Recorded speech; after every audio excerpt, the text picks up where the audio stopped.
Un souffle léger, une étincelle d'éveil. Bienvenue dans Lumière en poudre, le podcast qui éclaire vos expériences spirituelles, une particule d'inspiration à la fois. Ouvrez votre esprit et suivez la lumière.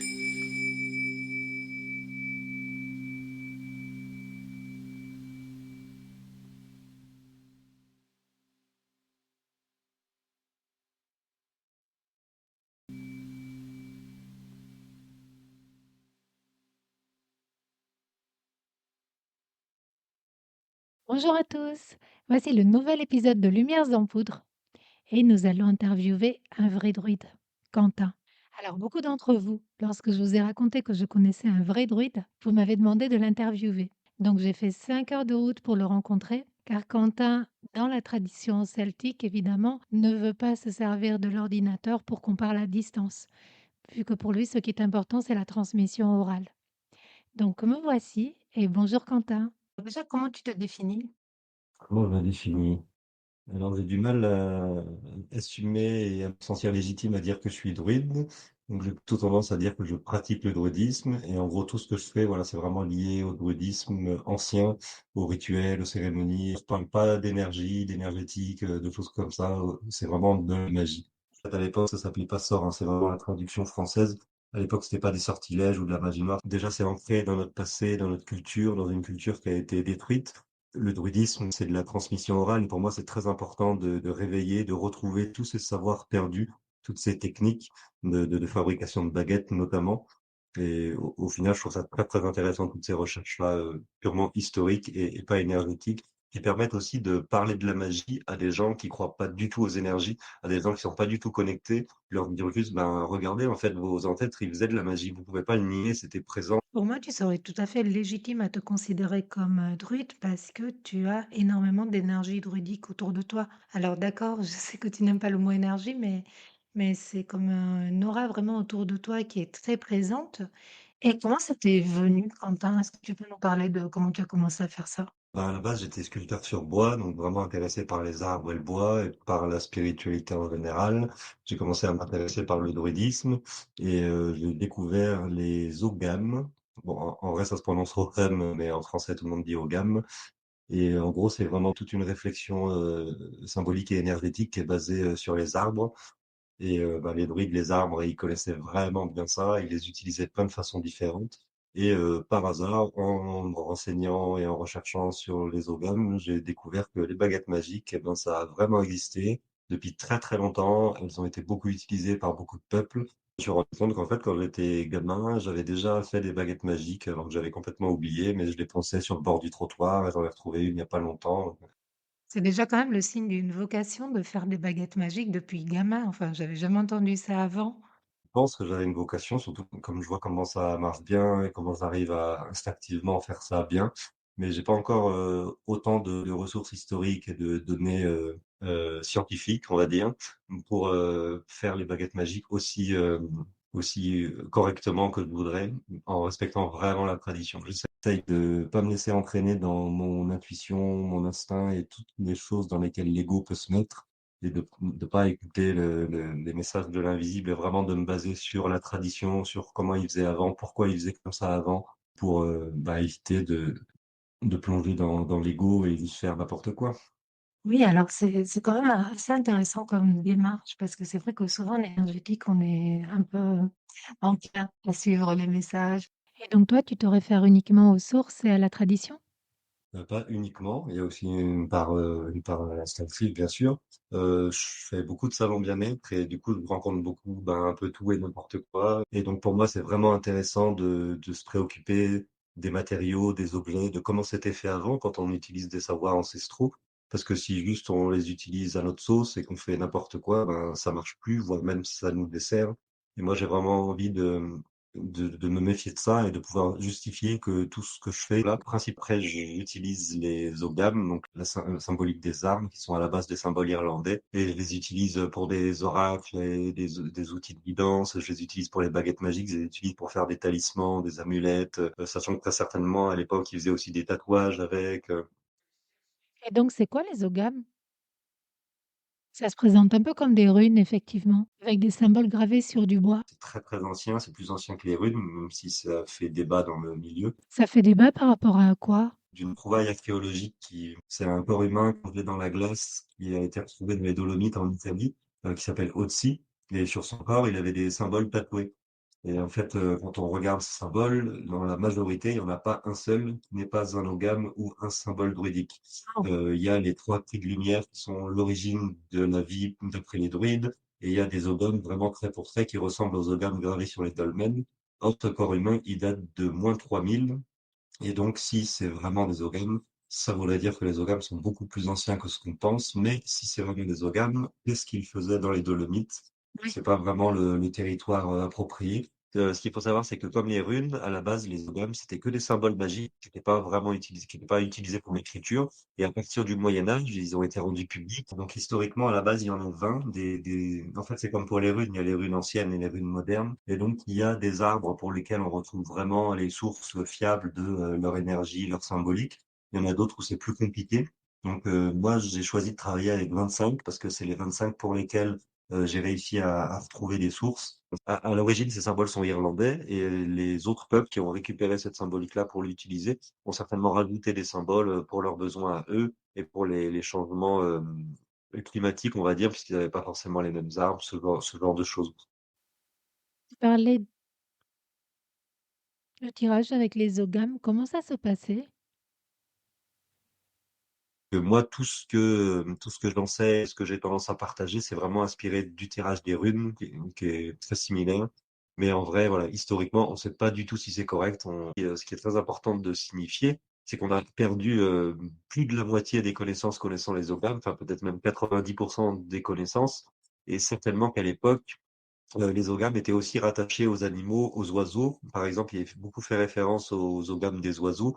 Mais en tout cas, ça, faut savoir qu'aussi, il y a des ogames qui sont pas rattachés à des arbres, mais qui vont être rattachés à des éléments comme la foudre ou la mer. Quel est le processus, Quentin, quand tu vas chercher le bois, par exemple? Alors, il y a deux processus différents, parce que comme je disais, il y a vraiment, que je travaille à fond dans la tradition et que je respecte vraiment les procédés druidiques. Donc, je vais récupérer des branches sur des arbres vivants, je les mets en nourrir, toujours quand les arbres sont bien réveillés, communiquer avec l'arbre, faire des offrandes à l'arbre. Dans l'idée, chaque arbre a des goûts différents selon son espèce et donc les offrandes vont être différentes. Ça, pour l'instant, je fais des offrandes plutôt générales aux arbres. Ensuite, on prélève la branche d'un seul coup d'une serpe en or. Alors concrètement, est-ce que c'est possible? Ça se discute parce que l'or est un métal un peu mou et que faut être quand même certainement costaud pour couper une grosse branche. Parce que pour faire une baguette, il faut pas une petite branche, il faut une branche qui fasse au moins presque dans les 10 centimètres de diamètre, parce qu'il faut pas laisser le cœur et il faut pas laisser l'aubier, le tour du bois dans la baguette. Donc c'était certainement symbolique, cette vision de on coupe la branche avec cette serpe en or pour montrer que la personne qui coupe la branche doit être vraiment dans la lumière. Après, peut-être que les druides qui arrivaient à l'époque à faire vraiment des choses hors du commun arrivaient à couper une branche avec une serpe en or. Moi, j'en suis pas là. Le citratise avec de la cire végétale, donc pas surtout pas de paraffine. Et surtout, jamais oublier de laisser des offrandes pour les esprits du lieu, les fées, les lutins, ce genre de choses, les petits gâteaux, voilà. Et tu as dit que tu communiquais avec l'arbre avant de prélever la branche. Est-ce qu'il s'agit de lui demander son autorisation? Est-ce que c'est ça que tu fais? Oui, c'est un peu ça l'idée.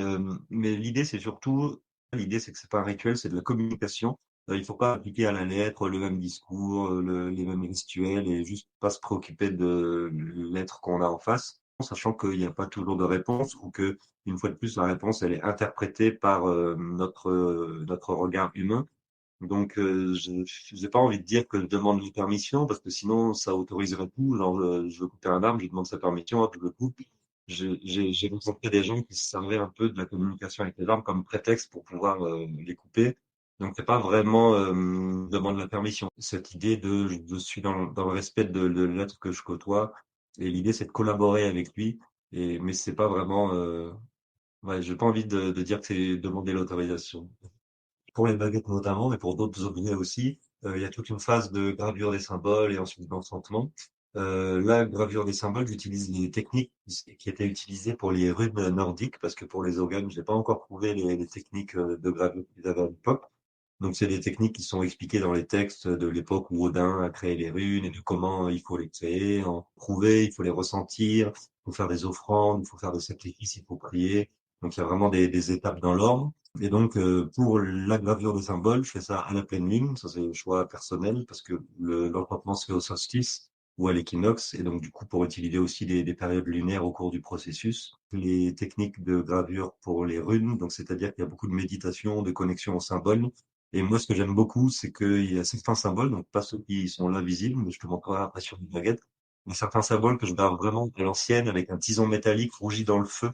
Et en fait, le gros intérêt du tison métallique, c'est que pendant que le tison rougit dans le feu, parce qu'il faut le faire re-rougir régulièrement, eh ben, je vais souffler l'ogame que je suis en train de tracer, je vais me connecter régulièrement. Il y a une réflexion, il y a un travail du souffle. Je fais des chants traditionnels en gallois et en gaélique. J'ai moi-même récupéré des textes de l'époque qui étaient des poèmes de bardes très connus. Ça, c'est pour la gravure des symboles. Et ensuite, il y a l'enchantement que je fais sur les solstices et les équinoxes. Pour le rituel d'enchantement, j'utilise une dérivée des rituels calendaires druidiques. Donc, vraiment, qui va se faire dans un cercle en pierre, dédié aux 4 directions, aux 4 éléments, avec des prières, des offrandes faites à toutes les divinités celtes. Enfin, pas toutes, hein, parce qu'il y en a énormément, mais voilà, une sélection de divinités celtes. Et on va baptiser l'objet magique et on va le dédier à certaines divinités en particulier selon son objet. Je dis on parce que ça m'arrive lors de stages de le faire en groupe, mais en vrai, la plupart du temps, je suis tout seul. Et les enchantements, la gravure, je la fais dans mon jardin, dans un feu, dans un cercle en pierre. Mais l'enchantement, je vais vraiment sur des sites spéciaux. Alors, je vais pas sur des sites sacrés parce que je trouve que les sites sacrés ont été beaucoup trop dénaturés par la fréquentation des êtres humains. Et du coup, je vais vraiment dans de la nature profonde, très reculée, là où il y a aucun être humain, là où il y a des énergies vraiment sauvages et vraiment puissantes. Par exemple, au solstice d'hiver dernier, je suis allé dans une cascade de 120 mètres dans les Alpes et j'étais vraiment sous l'eau congelé en plein hiver et c'était un enchantement vraiment, vraiment puissant où je risquais d'être dérangé par personne puisqu'il n'y a jamais d'être humain sur ce site-là. La puissance de cet objet doit être, absolument extraordinaire, enfin. J'ai l'impression que souvent les gens qui me passent les commandes, ils me font confiance et donc c'est moi aussi qui propose les différents sites d'enchantement. Donc faut que ce soit des endroits que je connaisse. Donc généralement je propose, il y a une île en Bretagne et cette cascade dans les Alpes et une grotte aussi dans les Alpes. Donc il y a certains sites que je propose. Peut-être qu'un jour je rencontrerai quelqu'un qui a, je l'espère, un budget infini et qui m'enverra aux 4 coins du monde pour faire l'objet le plus chargé possible au sommet de l'Himalaya, au volcan de l'Etna. Ça, c'est sûr que si un jour j'ai un budget infini, je te recrute tout de suite. J'ai vu que tu avais posé les baguettes magiques là, à côté. Et c'est vrai que j'ai trop envie de les voir. Bon, elles sont dans des étuis, comme si elles m'appelaient. Donc vas-y, dis en plus, s'il te plaît. Oui, eh bien, je vais en sortir une déjà. Alors, je pense que celle-là, oui, c'est ça, c'est ma préférée. Elle est incroyable, elle est torsadée, elle est magnifique. Traditionnellement, les plus anciennes baguettes, c'était que en bois, que dans un arbre, avec les symboles magiques gravés dessus. Et plus tardivement, il y a eu l'apparition du mélange bois-animal. Dans les baguettes, il y a une chambre de conduction, c'est-à-dire que l'intérieur est creuse pour permettre la circulation de l'énergie, et c'est condamné par un petit bouton au niveau du pommeau. Ce qu'il faut savoir, c'est que la baguette, on dit qu'il y a vraiment le pommeau, la poignée, la rampe et la pointe, et ces 4 parties sont rattachées aux 4 éléments. Et il y a toute une partie ample et pointe qui est rattachée au yang, qui est dirigée vers l'extérieur, qui est plutôt la partie masculine. Et il y a la partie poignet et pommeau, qui est plutôt la partie yin, orientée vers l'intérieur, qui est féminine, qui est la source de l'énergie. Donc, quand on travaille la sculpture et la gravure de symboles sur une baguette, on peut aussi tenir compte de ces différentes parties et selon l'endroit où on va mettre les symboles, ils vont avoir un impact différent sur l'énergie. Ce qui est écrit sur la baguette. Donc, comme je vous le disais, voilà, il y a certaines baguettes qui sont des mélanges animal végétal. Au Moyen Âge, ils faisaient des baguettes avec du sang de dragon, des poils de licorne, ce genre de choses, des plumes de phénix. Et donc moi, j'ai choisi de faire certaines baguettes avec une combinaison animale végétale, avec des animaux avec lesquels je peux communiquer concrètement dans la vie de tous les jours. Donc des chevaux, des taureaux, des béliers, ce genre de choses. Et donc je fais aussi des baguettes que en bois à l'ancienne. Mais j'aime bien la combinaison animal-végétal parce que ça va permettre de cibler vraiment une énergie très précise. Donc celle-ci, concrètement, ta baguette préférée, quelle est sa nature? Qu'est-ce que c'est comme baguette? C'est du frêne avec une plume de chouette hareng, des chouettes des neiges, des chouettes toutes blanches. Et donc ça, c'est vraiment une baguette de connexion. Oui, en tout cas, elle est vraiment incroyable. Elle a une présence, cette baguette, en Et donc les symboles magiques qui sont gravés sur la baguette, l'idée c'est que traditionnellement, les chambres de conduction, elle allait jusqu'à la pointe de la baguette.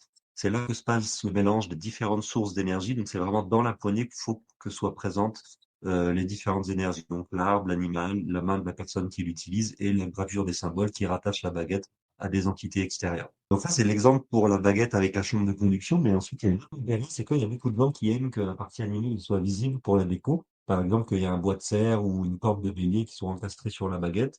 Le problème, c'est que souvent, pour faire ça, il y a de la colle et que le trait de colle va créer une rupture énergétique dans le bois, comme si je mettais du métal ou de la pierre.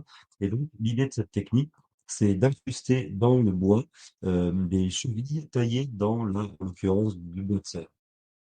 Et donc là, sur cette baguette-là, j'ai intégré le bois de serre de manière à former l'ogame qui représente le sapin dans lequel le bois de serre est incrusté. On croirait être en voilà, en présence de quelqu'un, d'un être, beaucoup plus puissant que nous.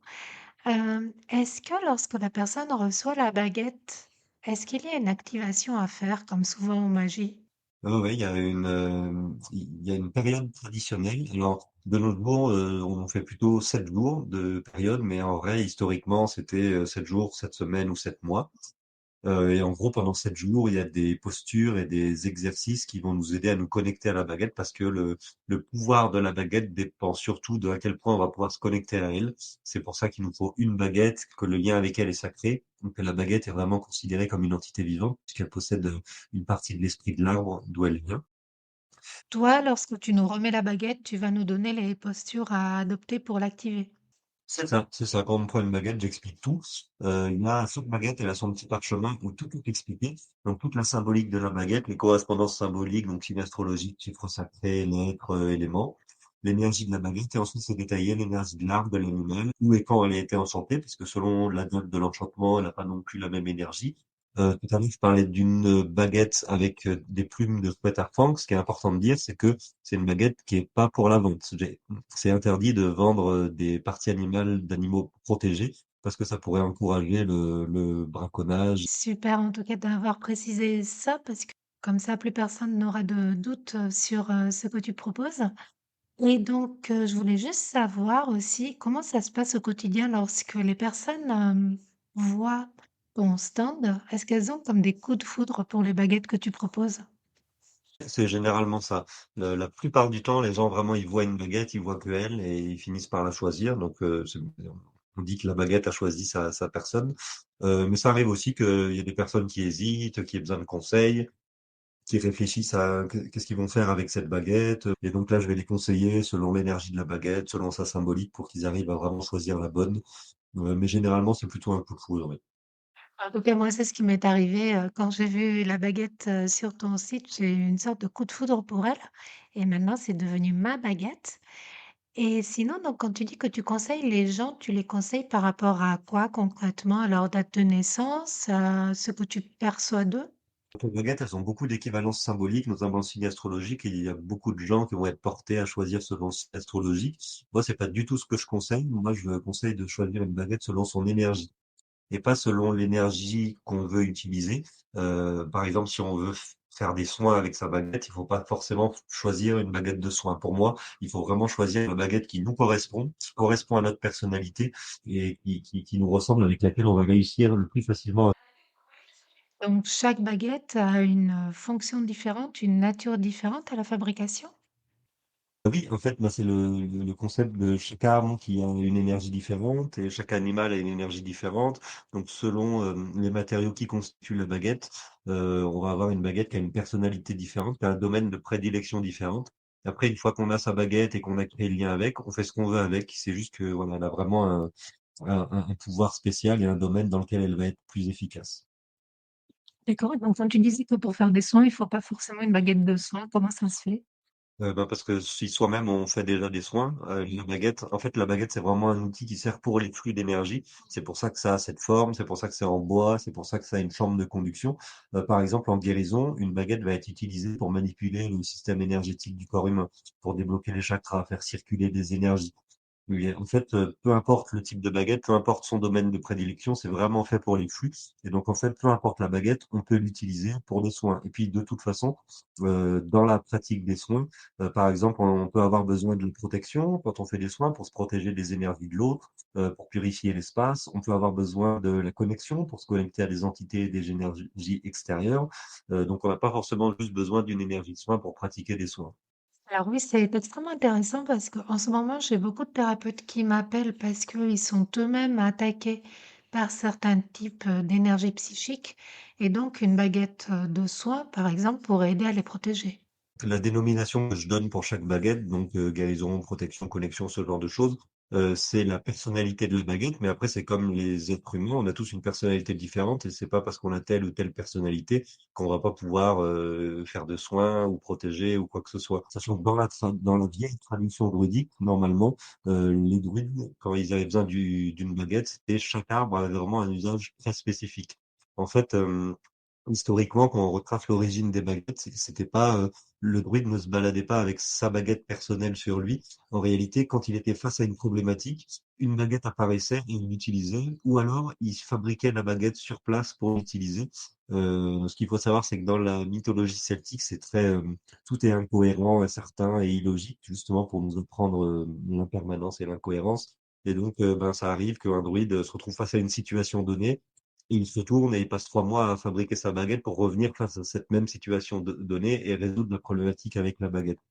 Et on le retrouve même dans la culture populaire, cette idée qu'on est connecté à un objet qui est vraiment sacré pour nous. Et au final, cette connexion fait qu'on n'a pas besoin de l'objet matériel en soi et qu'on est connecté. Donc à n'importe quel moment où on en a besoin, on va pouvoir utiliser cet objet. C'est vrai que donc moi, quand j'ai entendu parler de toi, ce qui m'est arrivé, c'est que j'ai commencé à rêver d'une baguette complète et après je l'ai vue sur, le site. Mais tout ça pour dire, pour moi, c'est comme si souvent, la nuit, maintenant, j'utilisais la baguette même si je ne l'ai pas encore. Donc effectivement. Ah bah avant de créer, ressentir la baguette et l'utiliser avant d'avoir créé le lien avec, ça c'est plutôt rare. Ah OK, bon, c'est vrai qu'on me dit souvent que je fais toujours des choses, un peu bizarres. Et pour ce qui est des pendules alors? Bah, je disais, j'ai des pendules, donc qui sont pas du tout traditionnelles de la tradition celtique, mais en gros, je fabrique les pendules avec les mêmes techniques traditionnelles que pour les baguettes, donc avec une chambre de conduction qui va contenir une partie animale, avec un fil en lin que je presse moi-même, surtout pas de métal, surtout pas de pierre, donc que du bois et de l'animal. Et en gros, les parties du pendule qui sont en contact avec la main, la petite bille, vont être des essences de bois qui aident à l'interprétation, à la compréhension alors que les parties constitutives du pendule vont être des essences de bois et des animaux qui vont aider à la connexion, à la guérison, ce genre de choses. Voilà. Je suis vraiment curieuse. Donc j'ai demandé à Quentin de me montrer les pendules et il est revenu avec. Donc celui-là, c'est un peu le concept que j'ai inventé. Donc j'ai complètement piqué la forme du pendule de Thoth égyptien et je l'ai celtisé, on va dire. Donc il est fait entièrement en bois avec une chambre de conduction qui est condamnée par des bouchons qui sont dans un autre bois que le bois porteur. Ouais. Et dans cette chambre de conduction, il y a une partie animale, une plume, tous les symboles gravés sur le pendule, donc c'est les ogames qui sont associés aux différents bois et animaux, le filet en lin que j'ai tressé et la bille qui est au bout, donc là c'est du noisetier avec une plume qui vont permettre, comme je le disais, l'interprétation, la compréhension. Ça c'est un peu le pendule de base. Celui-là, c'est vraiment pour une commande spéciale. Donc, c'est quelqu'un qui voulait un pendule très lourd. Et donc, celui-là, c'est du frêne avec du chèvrefeuille. C'est vraiment un pendule qui va aider à révéler les mystères, à révéler tout ce qui se cache dans l'ombre. Et donc, pareil, on voit que les boutons en chèvrefeuille condamnent la chambre de conduction qui est à l'intérieur. Et cette fois-ci, la bille est en aulne pour la protection de la personne qui va l'utiliser. Celui-là, c'est vraiment dommage que ce soit pour quelqu'un d'autre parce que je l'aurais bien voulu pour moi. Et ça, c'est un pendule voilà, plutôt classique. Donc lui, il n'a pas de centre de conduction, c'est juste du frêne avec l'ogame du frêne. Et toujours le fil en lin que je tresse, et cette fois-ci, c'est du buis au bout pour la protection. Voilà. Et je mets à chaque fois des petites plumes, des plumeaux pour le côté décoratif, mais je choisis vraiment toujours l'animal d'où ça vient selon son énergie. Les deux autres, ce qui est marrant, c'est que la plupart des gens, quand je leur présente les créations, avant même de les avoir enchantées, ils ressentent déjà l'énergie. Là, ces deux pendules sont pas encore enchantés. Il y a eu juste la sculpture et la gravure.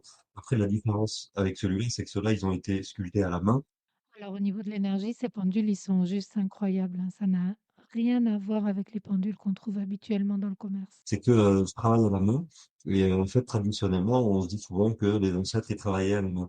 Sauf que, en fait, à l'époque des anciens druides, ils étaient capables de fabriquer des tours à bois comme ça en 5 minutes dans la forêt entre deux arbres. Et donc, en fait, on n'est pas capable de dire si les baguettes, elles étaient sculptées à la main ou autour, parce qu'en fait, vraiment, ils prenaient deux arbres, ils les raccrochaient avec une sangle, ils avaient leur tour à bois, ils tournaient vite fait un morceau, puis ils partaient.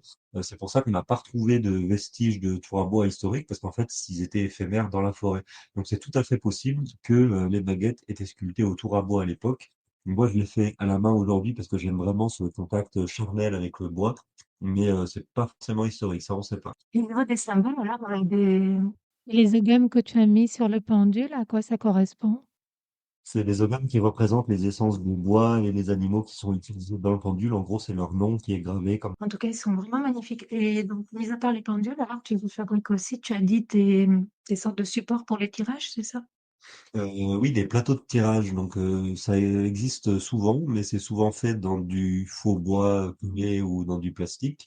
Et donc, là, l'idée, c'est que je fais un plateau de tirage qui est entièrement en bois brut, en chêne, dans lequel sont incrustées différentes essences de bois qui vont représenter les quatre éléments et les quatre directions, avec la croix druidique au milieu. Et donc, l'idée, c'est que quand on tire les ogames ou les runes sur ce genre de plateau, selon l'endroit où ils vont atterrir, ça va faire également une interprétation différente puisqu'il y a des zones sur le plateau. Et l'idée de travailler avec du bois massif, euh, c'est vraiment l'idée de la réflexion de l'énergie des matériaux, qui est très importante dans tout ce que je fais et que je trouve est trop oublié de nos jours, c'est que vraiment tous les matériaux ont une énergie différente. Et si on travaille avec du bois contreplaqué ou avec du plastique, on a un symbole qui peut avoir peut-être une énergie, mais on n'a pas l'énergie du matériau. L'idée de travailler avec du bois brut, c'est qu'il y a l'énergie du chêne, il y a l'énergie de la bruyère, l'énergie du saule, et donc les éléments, les matériaux ont une énergie différente, réagissent différemment et vont attirer des énergies différentes. C'est pas juste un symbole. Là, il y a vraiment une énergie qui est dans la matière. Donc, tu expliquais que tu fais aussi des calices? Ouais, l'idée du calice, c'est que, en fait, ça vient juste de j'ai rencontré une potière qui fait des grâles et qui est à fond sur la chevalerie de la période arthurienne. Et ça m'a vraiment réveillé mon aspiration et mon envie de reconstituer le Graal, mais pas dans sa version christianisée, dans l'ancienne version, donc du calice qui représente le féminin sacré, qui est vraiment l'emblème des femmes et du pouvoir féminin, qui va servir à purifier de l'eau et à contenir un liquide qui est sacralisé. Et donc, voilà, l'idée, c'est de faire des calices en bois avec différentes essences de bois, pareil, choisies selon leur énergie, avec les organes gravés, avec des spirales qui vont essayer de purifier, d'amorcer des vortex dans l'eau, et avec des sculptures qui vont rappeler le féminin sacré. Donc là, l'idée, c'est vraiment de faire un objet sacré qui peut être utilisé dans des rituels ou dans une pratique quotidienne pour son énergie féminine. Donc, pour toi, en fait, qu'est-ce que c'est qu'un calice concrètement? Parce qu'on parle souvent du Saint Graal et autres. Donc, ça aide à quoi? En fait, tu as parlé donc de vortex, de purifier. Est-ce que tu peux nous en dire un petit peu plus?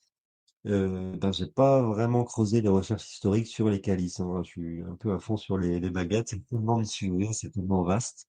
Euh, du peu que je sais sur les calices, en gros, c'est le Graal, ils ont christianisé le calice pour se l'approprier et pour détourner l'énergie du féminin qui était considérée comme maléfique par le christianisme, qui est la source de la création, la source de la vie.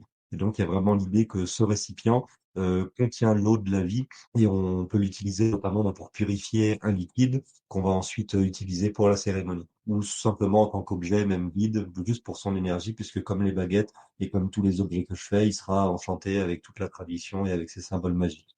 Et est-ce que tu sais, Quentin, s'il existait des druides femmes? Parce qu'on parle toujours des druides hommes, mais et les femmes? Ah, ça, c'est une très bonne question. Ma théorie à moi, c'est que le mot druide, c'est une traduction française. Et c'est une traduction d'une langue qui, comme l'anglais, n'a pas de préfixe masculin ou féminin. Dans le gaélique, c'est comme en anglais, on dit pas enfin, voilà, il n'y a pas le préfixe. Donc, c'est la traduction d'un mot qui n'était ni féminin ni masculin, qui était générique pour les hommes et pour les femmes.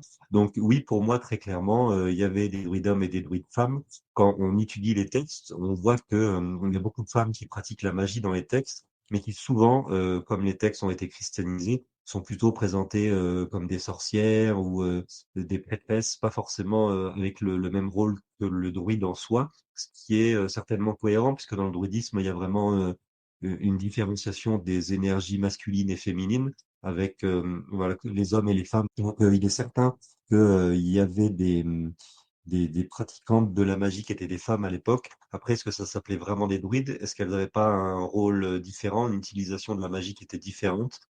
Ça peut-être, mais en tout cas, ce qui est sûr, c'est que dans le druidisme et dans la pratique religieuse, oui, il y avait des femmes.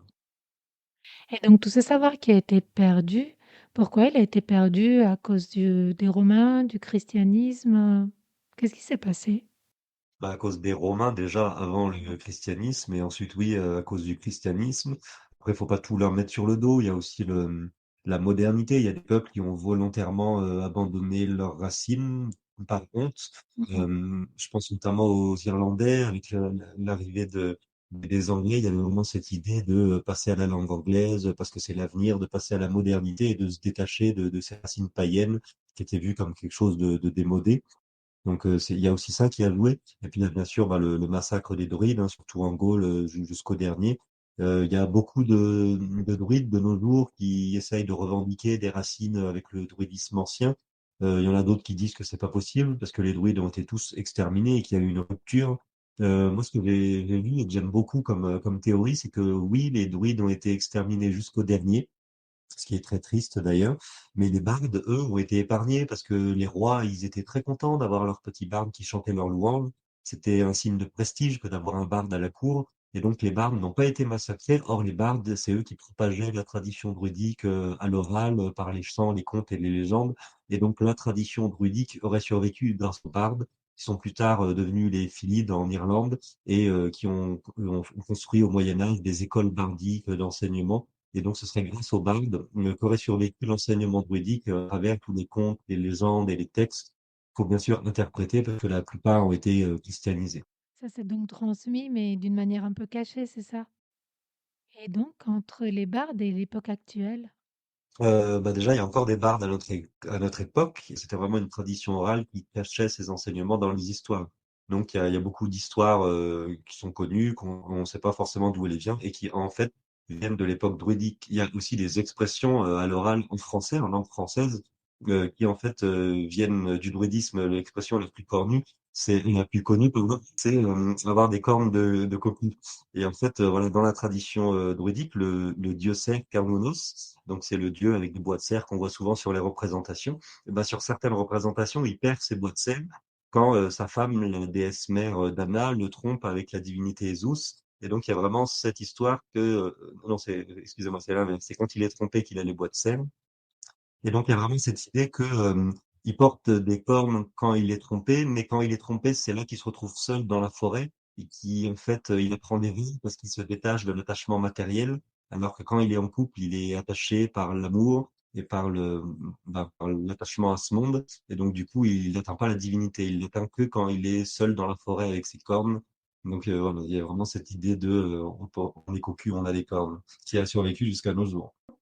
C'est une histoire qui date du tout début de l'Antiquité, donc il y a presque 4000 ans aujourd'hui et qui existe encore dans la langue française. Donc il y a vraiment une survivance de la tradition orale, même si on s'en rend pas compte. Quand tu parles de contes et légendes, est-ce que tu as un exemple? Le roi Arthur s'est entièrement inspiré des Celtes. Après, il y a tous les contes bretons aussi qui ont beaucoup survécu et qui ont transmis la philosophie druidique. Même si la plupart du temps ils sont christianisés et ça parle du diable et du malin, il y a vraiment, bah, il y a les lutins, il y a les druides, il y a la manière dont ils se comportaient, même au final dans la culture populaire, hein, on peut citer Harry Potter ou Astérix ou plein d'œuvres qui reprennent vraiment des philosophies druidiques, alors qui souvent les déforment, mais qui aussi apportent vraiment une certaine cohérence et qui est cachée derrière du divertissement. Oui, même dans Harry Potter, il y a cet épisode où ils choisissent la baguette magique.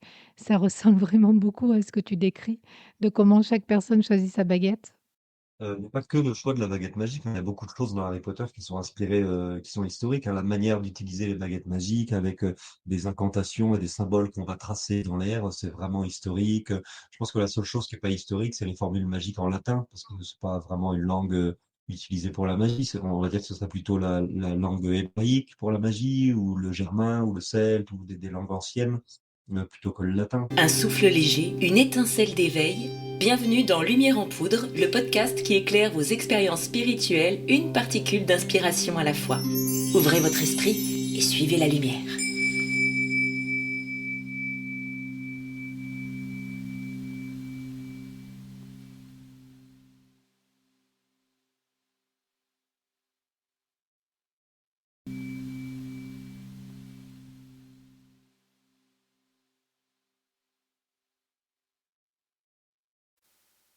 Cette première partie nous a ouvert les portes de la tradition druidique et de l'art des baguettes.